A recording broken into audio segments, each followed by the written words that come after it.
you today? I am back again with another video and with another business owner. She is an amazing woman. I met her through Business in Heels and we had a coffee chat via Zoom because obviously she's in Australia and I'm in New Zealand, so it was only possibility to do that.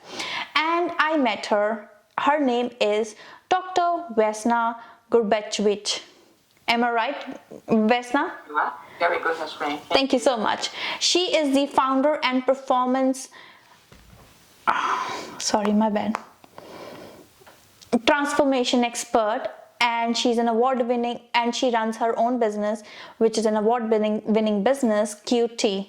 We will know more about it, discuss more about it with her while chatting with her and discussing about her business. So let's see what Dr. Vesna has to talk about today. Hi, Dr. Vesna. How are you today? I'm good, Harshmeen. How are you? I'm very good. I'm so sorry for keeping you wait for so long. Just wanted to set up everything before we start shooting. All good. Thank you for your patience.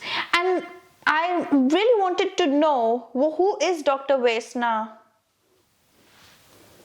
Who am I? Well, that's a really deep and meaningful question, isn't it? Yes, it is. All right. So I'll give you a little bit of background. My background is the banking and finance. So I started my official career through doing a Bachelor of Economics at Monash University and studied economics, econometrics, and basically started to be an economist. And then I moved into an economics role at a major bank in Australia. I was there for 9 years, predicting interest rates, exchange rates around the world. So I call it, having a crystal ball and predicting what's going to happen in the economy. So I did that for about 9 years. Wow. And what I realized was about 9 years into being there was that it's not really what I wanted to do. One morning I woke up and I just didn't want to go to work. And that is so unlike me. I have a really strong work ethic. Yeah? So that was a really strong sign for me. I need to look within and find out, what do I want to do when I grow up, basically. And so I decided to do a lot of self-development, work on myself, find out who I am, what am I passionate about. And I came across a whole bunch of different techniques that allowed me to change my mindset, overcome my patterns of sabotage, improve my confidence, self-belief, and so forth. And through that process, I realized my passion is people rather than numbers. So I retrained myself as a trainer. And so now, for the last 21 years, I've been my own business, QT. And I'm a trainer in NLP, hypnotherapy, QT with peptide techniques. Also completed a PhD in clinical hypnotherapy. And it's an ongoing journey of fun and very rewarding helping people. Oh, wow. So that's why you are a doctor, because you have done PhD, right?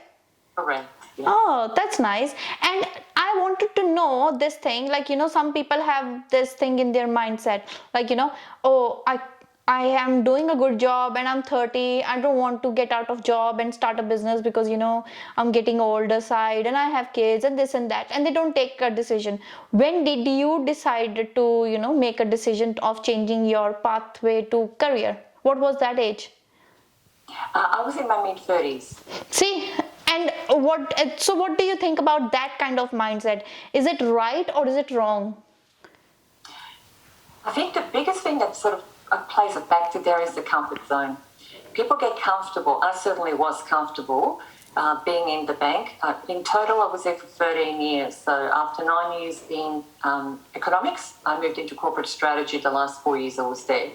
So 13 years of being in a comfort zone where an organisation is paying you regular income. You don't have to think about, getting customers and making sure there's cash flow. It just comes in every week. It's very comfortable. Provided you do your job, you will get your pay. So it gives that certainty. And I call it a false sense of certainty because you're relying on somebody else to give you that inner certainty. Okay? And it is inner certainty. So it's really something we are responsible for ourselves, creating our own inner certainty, rather than relying on an organisation or someone else to give us that certainty. And certainty includes self-belief. Okay, so if you have enough self-belief, you will back yourself. You'll take calculated risks, and you will do whatever it is that you're passionate about. You'll make it happen. Yeah.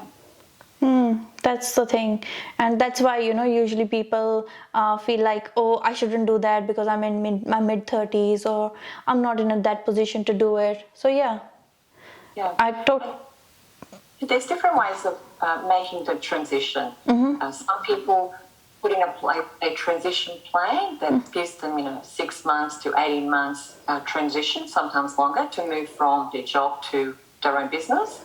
So that's a bit of a gentler way to ease themselves out of the comfort zone, if you like. So they have time to generate some income from their business before they replace their income from their job. I did it the other way. I'm an all-in person, so I was at the bank, as I said, for 13 years. I took 6 months long service leave, and during that time, I secured my first income, my first clients rather, which ended up replacing my monthly income. And so I thought, I'm going to make this work. So I went out there, did the work, replaced the income in a month, and they gave me reassurance that I can do it. That's right. So that was my little test, if you like. Yeah.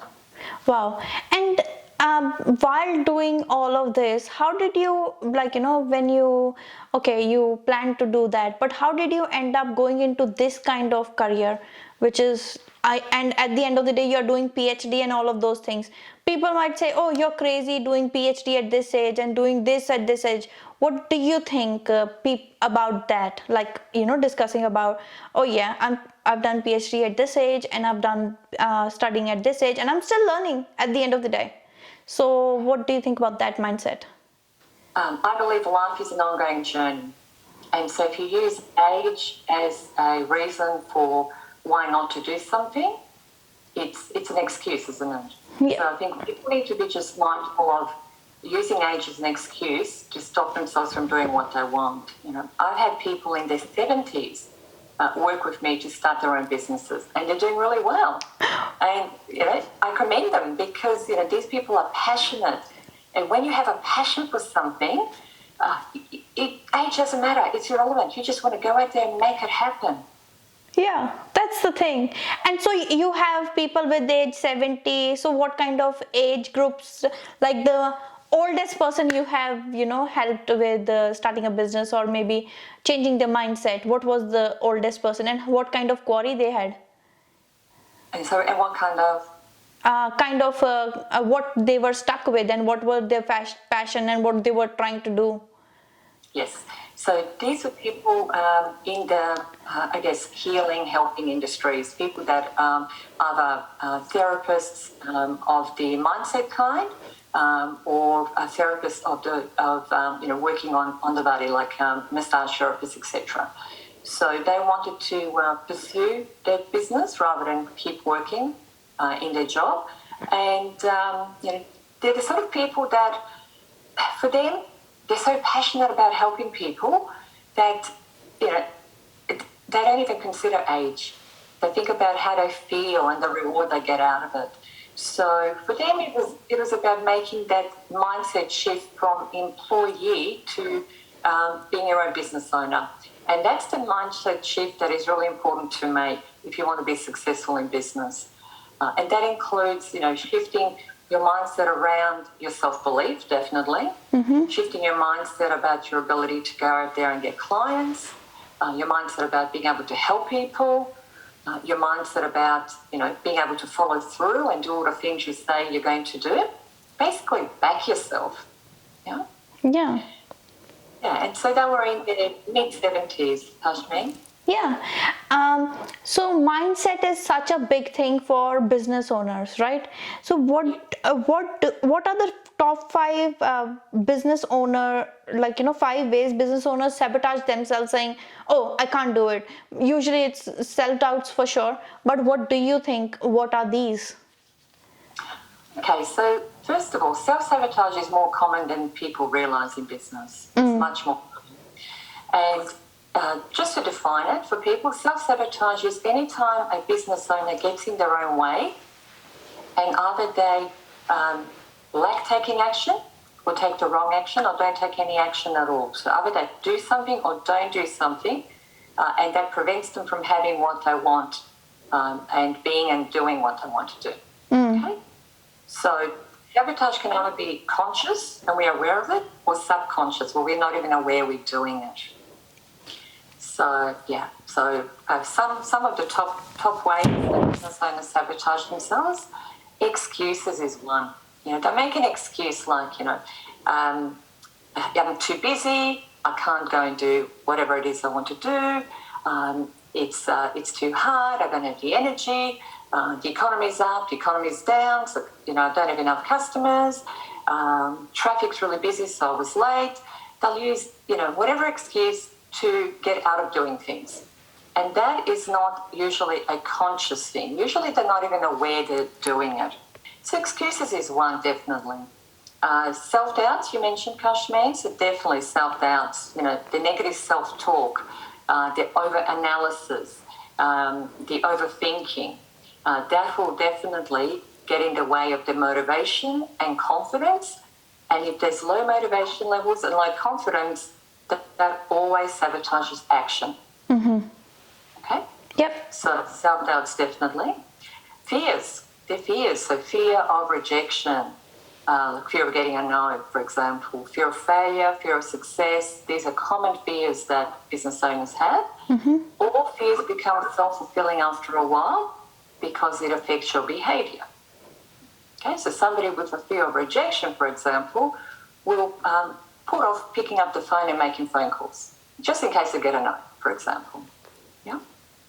Or they may pick up the phone or may go to a meeting with a potential client, yet when they're having that meeting, they will stop short of asking for the business. They'll have a pleasant conversation, but they won't ask the question like, so would you like me to help you? So they'll stop short of that. Yes, I honestly, I have done that. I think I have been that stages as well when I go to some places just for the sake of going there. Okay, yeah. And you can tick it off your list. You've done your 5 meetings. Yes. Yeah. The next one is procrastination / avoidance distraction. I sort of put them into one category because all of them sabotage your focus as well as your productivity. Mm-hmm. Okay, so delays can be very costly. Okay, so if we put off making decisions or put off taking action, they can cost us in terms of lost business, for example. Yes.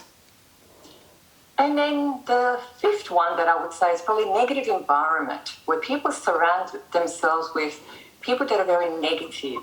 The ones that will rain on your parade, as I call it, always doom and gloom, this won't work, what if this goes wrong? There's always a reason why something won't work out. And if you surround yourself with those people, there's a saying, you become your environment. They'll rub off on you. Yeah? True.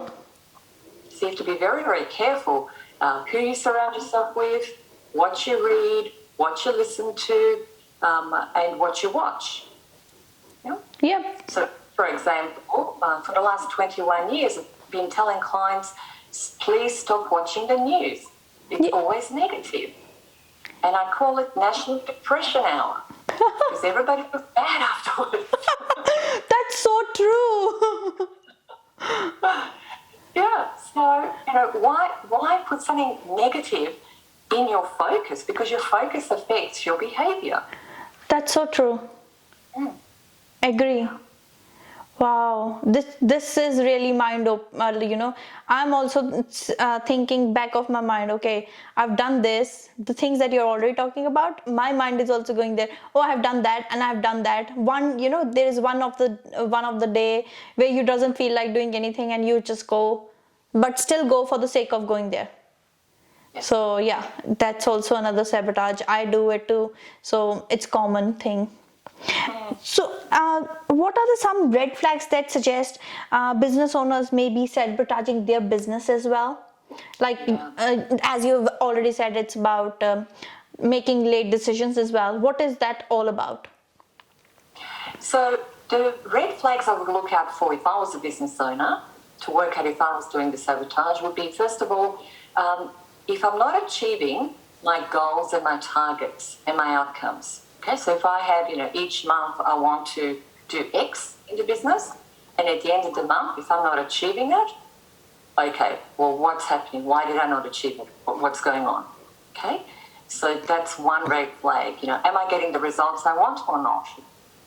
Yeah. So that's like a bottom line one. The second one would be really not taking action or not taking enough of the right action. Yep. Okay. So, making 2 phone calls instead of 10 phone calls, for example. Not doing enough marketing activity, not doing enough networking, etc. The third one would be probably talking themselves out of things. When we say things like, I'll do it later, now's not a good time to call, yeah, I'll just get another coffee. Yes. So, some people are very good at talking themselves out of doing things. Yeah. So pay attention to your self-talk. Yes. Then another one is where you're putting a lot of effort. You're putting in a lot of effort in your business, taking lots of action, but you're not seeing the results. Yep. Okay, so either you're going in and not fully present when you're doing things and therefore not getting the best out of your calls, meetings, etc., or you're talking to the wrong people because they're not your ideal customer, combination, or other things. Okay, so if you're putting in lots of effort and then at the end of the month you get frustrated because you don't have results to show for it, that's a red flag. Definitely. And probably the next one would be taking things too personally. And this is where people have what I call buttons. When our buttons get pushed and we get really angry or frustrated, or we feel really hurt, a little comment somebody says, we take it too hard, too much. Yes. So, that can sabotage us because, if we get too many negative comments and that button gets pushed, we may just give up and stop and think, what's the point? True. So that's a red flag. Yeah, I've been that situation. Yeah, I've been that situation as well. Like where I have like, what's the fun when somebody said it, but then I self-talk myself and get up and do it anyway. Okay, great. Yeah. So just one more thing, if I can add, Harshmeen. Yes, please. What's really important from a behavioural point of view is look for patterns. If something happens one-off, could just be a coincidence. If it happens twice or more, it's a pattern from a behavioural point of view. Oh. Okay, so look for patterns. If you do any of the red flags, if you notice any of the red flags I mentioned, at least twice, pay attention. Oh, pay attention. Very good point. We will discuss that later first. So what is one tip that the audience can action right away to boost their confidence and business success? And because every business has issues and every person is dealing with low self-esteem these days. I don't know why. Yes. I think one thing that's really important is your focus. As a business owner, you need to stay focused on what you can control, okay, which includes 4 things. There's only 4 things you can control. The way you think, the way you feel, your behaviour, and the way you influence and communicate with other people. That's it. Everything else is out of your control. So if the business owner is obsessing about other people and their competition or what's happening, in another organisation, etc., it's frustrating when you focus on things beyond your control. So if you get too frustrated, think about where's your focus. Chances are it's not on you. You're focusing on, why isn't that person doing this my way? Or why is that person giving me what I want? That's out of your control. Okay? What is within your control is how you communicate and make the request of whatever you want them to give you. Okay? So it's really important to focus on those 4 things and refocus if you're focusing on other people or situations. So keep that in mind first of all. And then related to that is, before you go into a meeting or a phone call or any other situation, always think about your outcome. what do you want to achieve? Okay, a lot of people just go in to a meeting or phone call without a clear outcome. And then at the end, they think, oh, that was a waste of time. Always be clear about what do you want to achieve. Do you want to share information? Do you want to educate? Do you want to, present your product or service to a potential client? What is your outcome? And make sure the outcome is a win-win for all parties. I think, we need to make sure we have win-win outcomes so all parties benefit from the interaction. For me, that's integrity, really important. And then once you're clear about the outcome, really, really important, mentally rehearse the outcome being a success prior to the meeting or the phone call. Okay? Mentally rehearse. In your mind, rehearse the outcome being a success because that'll boost your confidence and motivation. Yep. Okay? Most people think about, well, if I go in there, what if it doesn't work out? What if they say no? And they start to dread going into the meeting. Yep. Okay? So you need to turn it around and focus on what you want because that'll motivate you. Yep. And you always get what you focus on. Agree. Either positive or negative, yeah? Yeah. Even I remember I didn't even know what was the purpose of the meeting, and I was going and I was like, oh, I've got the keys of the site, I'm just going to pick that up. I didn't even know. But honestly, when I went, he gave me the keys of that site, and I was like, oh my god, it happened. Yeah. So so as we were talking about, before we were discussing about the point, the 2 red flags, so I wanted to discuss that in detail. So what do you mean by that? Like, can we have an example? Like, how do we understand those kind of things? I'll give you an example of a red flag. So, for example, if your business owner wants to make, say, 10 phone calls in a day to potential clients, and they say to themselves, okay, today I'm going to make 10 phone calls for these clients. And then they may make 1 or 2 calls because they get a no for both. They may talk themselves out of making the 3rd and 4th and 5th phone call. Nobody's interested. Yep. Yep. And so if you don't complete the activity you set yourself to do, the question is, okay, well, what caused you to not complete it? What got in the way? And in this case, it was a self-talk. True. Yeah? Does that help? Yeah, it does. Now I understand. So that means we have to understand that part and see what we are doing wrong, why that's the red flags, right? Yes, I would consider any outcome, whether it's what you want or you don't get what you want, it's all feedback. So I never call it failure. For me, it's all feedback. Okay, it's feedback. Did I achieve the outcome? Yes or no? If yes, fantastic. If no, what do I need to change to make sure I achieve it? Yeah, I understand now.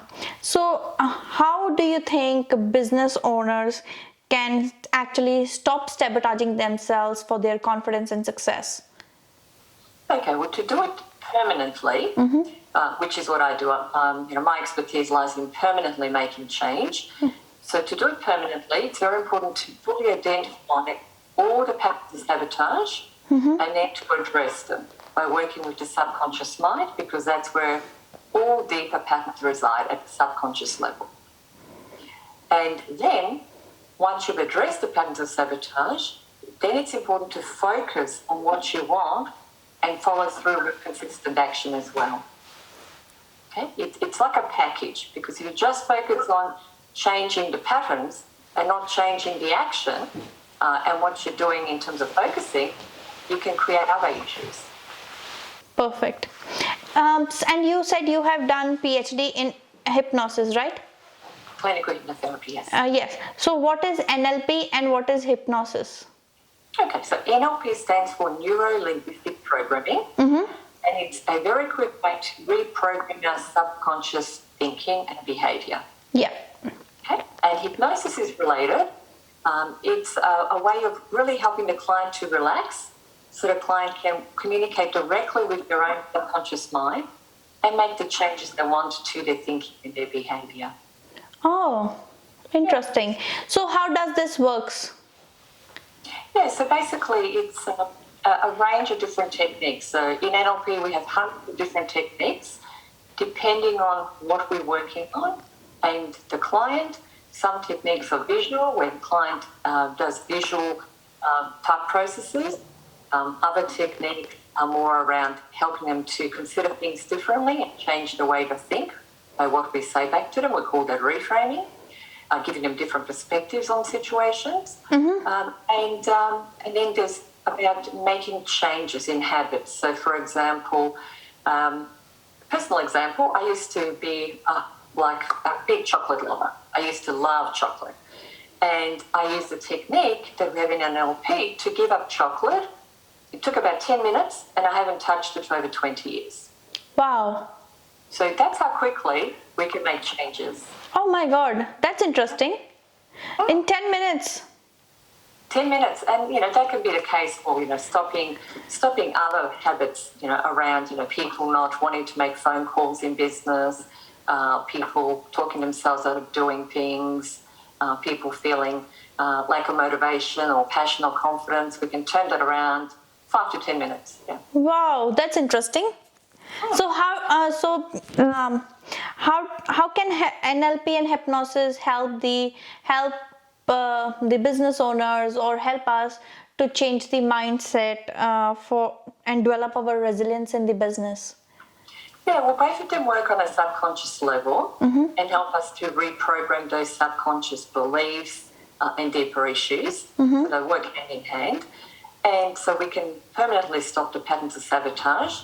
And with resilience, my definition is it's our ability to bounce back from a challenge. So when a challenge happens, do our buttons get pushed?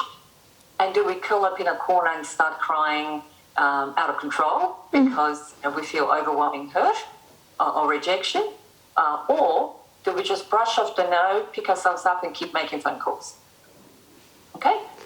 So if we have buttons, say, for example, if a business owner has buttons around being rejected, and if they get a no or a series of no's, that button gets pushed, they may then just give up after 2 or 3 phone calls and go, I'm not making any more phone calls. No one wants me. Nobody wants what I've got. And if the buttons aren't there, then we simply just keep making phone calls. Use it as feedback and go, okay, that was a no. Let's keep making phone calls. Just a little tip for the viewers as well. The best salespeople and people that make phone calls in the world will get 5 no's before they get their first yes. Oh, is it? Yes. Oh, wow. According to research, 5 no's before they get their first yes. These are the top salespeople. Wow. So if you give up after the second or third or fourth no, you'll never get a yes. So that means if you gave up on second no, that means you were very close, but you lost the patience of doing it. You sabotaged it, yeah? Yeah. Oh my God. Interesting. I'm going to use it in my Instagram story today. Right. And, before I go ahead and ask you more things, I wanted to know, see, I have seen there are so many people who have done NLP, who have done, hypnosis, like the 6-week or 8 weeks courses, but you have done actually PhD in hypnosis. What is the difference between those people doing it and you doing it?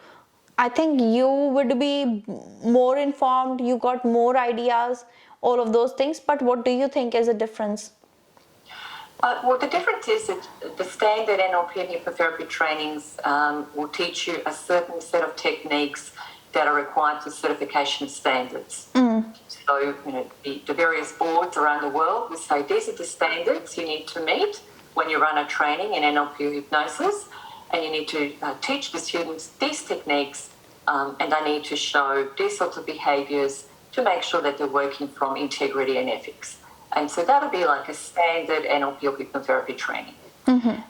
So obviously I've done those, and I run those as well for my students and aspiring practitioners.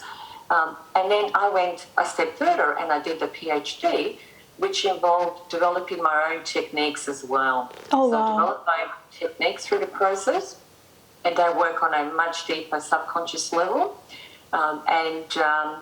For example, we can work on a deep core issue related to, trauma, PTSD, and help address each one in 5 minutes without the person being re-traumatized or re-triggered, which is so important.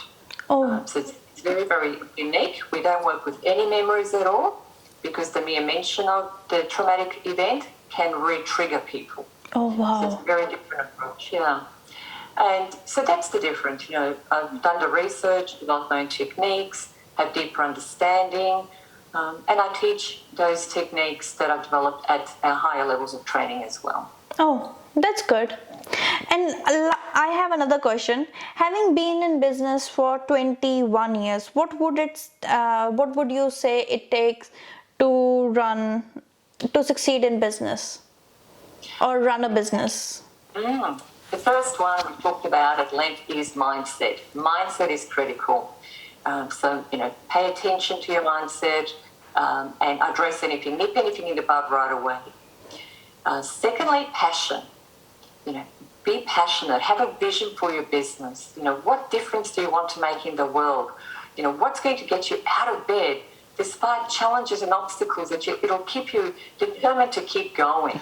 Okay? Because that's what it takes. Passion and a vision to really make a difference. Will you get up at 3 a.m. in the morning if you need to? That's how passionate you need to be. And the biggest passion killers are fears and self-doubts and the sabotage patterns we've talked about. So again, that's where mindset comes in. So mindset and passion. I think also customer service. Really look after your customers. You really make sure you serve them. Avoid being pushy. Even when you're talking to potential customers, avoid being pushy. Look at how you can serve them best. Always come from abundance rather than scarcity. Mm-hmm. People who are pushy come from scarcity. Mm-hmm. Okay? So, again, it's the mindset kicking in, isn't it? Yep, it is. And then also marketing. Be very consistent with your marketing. Make sure you do the right marketing so you are talking to your ideal customer rather than just anyone that breathes. Yeah? Yes. Okay, very important, because that will determine which marketing strategy you use. And have multiple sources of generating leads. Yep. So if one dries up, you've got other ways to generate leads. Yep. Really, really important. And then also differentiate. That's one of the golden rules of marketing. Differentiate. Stand out. Be different. Be unique. Avoid copying other people. People who copy other people are insecure. That's why they copy. Okay, it's not flattering in my point of view. Because it doesn't flatter anyone.